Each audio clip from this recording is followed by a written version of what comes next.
कहानी की शुरुआत नाहर के एक भावुक पल से होती है, जब वह अपनी मां की तस्वीर को परिवार के बाकी सदस्यों की तस्वीरों के साथ लगाने की इच्छा व्यक्त करते हैं।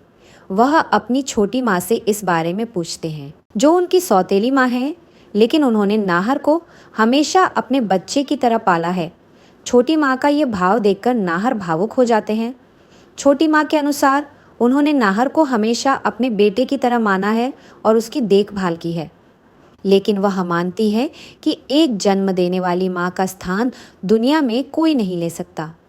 यह दृश्य मां बेटे के रिश्ते की गहराई को दर्शाता है और ये दिखाता है कि मातृत्व केवल जन्म देने से ही नहीं, बल्कि परवरिश से भी संपूर्ण होता है। इसी बीच एक और दृश्य में दादी और मुन्नी के बीच तनाव बढ़ जाता है। दादी को लगता है कि मुन्नी ने नाहर की मां की तस्वीर को हटाने की कोशिश की है, जिससे दादी नाराज हो जाती हैं और वह मुन्नी पर घर में झगड़े की वजह बनने का आरोप लगाती हैं। मुन्नी इस बात से परेशान हो जाती है और कहती है कि उसने ऐसा कुछ नहीं किया है। इस स्थिति में नाहर और छोटी माँ बीच बचाव करने की कोशिश करते हैं। छोटी माँ मुन्नी को समझाती हैं कि घर के बड़े जो भी कहते हैं उसका पालन करना चाहिए और कोई भी निर्णय लेने से पहले उनकी सलाह लेनी चाहिए। यह परामर्श घर के बड़ों के सम्मान और अनुशासन के प्रति एक सीख देता है। अंत में छोटी माँ और नाहर दादी को शांत कराते हैं और परिवार का माहौल फिर से सामंजस्यपूर्ण हो जाता है। इसके बाद कहानी में एक रहस्यमय और अद्भुत दृश्य आता है, जब रात को नाहर अपने कमरे में सो रहे होते हैं। उन्हें अचानक ऐसा लगता है जैसे उनकी माँ वापस आ गई हैं और उन्हें देख रही है। नाहर इस अनुभव से चौंक जाते हैं और उनकी आंखों में आंसू आ जाते हैं। क्या वास्तव में उनकी माँ की आत्मा वापस आई है या ये उनका भ्रम मात्र था? यह दृश्य परिवार में पारिवारिक जुड़ाव और मातृत्व के रहस्यमय पहलू को उजागर करता है। यह एक भावनात्मक और आध्यात्मिक पल है जो दर्शाता है कि मातृत्व का रिश्ता भौतिक दुनिया से परे भी हो सकता है। कुछ समय बाद परिवार में दिवाली का पर्व आता है, जो खुशियों और उत्सव का माहौल लेकर आता है। मुन्नी ने नाहर और छोटी माँ के लिए एक विशेष दिवाली कार्ड बनाया है, जिसमें उसने अपने हाथों से शुभकामनाएं लिखी हैं। जब नाहर और छोटी माँ उस कार्ड को देखते हैं तो वे बहुत खुश होते हैं और मुन्नी को गले लगाते हैं। छोटी माँ उसे आशीर्वाद देती हैं और नाहर उसे प्यार से सहलाते हैं।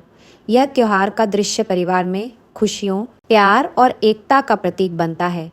परिवार के सभी सदस्य एक साथ मिलकर दिवाली मनाते हैं और एक दूसरे के प्रति अपने स्नेह और विश्वास को प्रदर्शित करते हैं।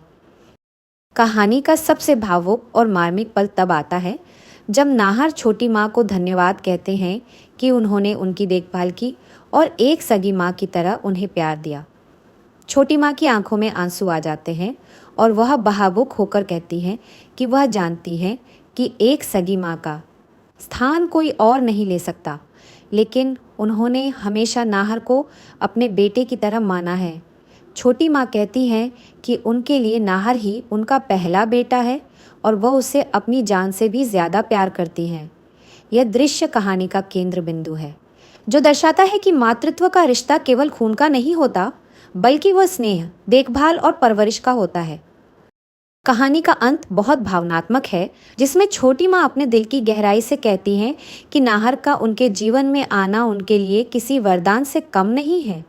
नाहर भी अपनी छोटी माँ के प्रति अपनी कृतज्ञता व्यक्त करें और कहते हैं कि वह हमेशा उनका सम्मान करेंगे। इस अंत में कहानी का मूल भाव और संदेश उभर कर सामने आता है कि सच्चा प्यार और मातृत्व का भाव खून के रिश्तों से परे होता है और इसमें परवरिश, देखभाल और आपसी विश्वास का विशेष महत्व होता है। इस पूरी कहानी में परिवार के सदस्यों के बीच आपसी प्रेम, त्याग और समर्थन की भावना स्पष्ट रूप से झलकती है। पारिवारिक मूल्यों, परंपराओं और संबंधों की गहराई को बहुत ही संवेदनशीलता के साथ प्रस्तुत किया गया है। कहानी यह भी दर्शाती है कि एक सच्चा परिवार वही होता है जिसमें सभी सदस्य एक दूसरे के दुख सुख में साथ रहते हैं और बिना शर्त एक दूसरे का समर्थन करते हैं।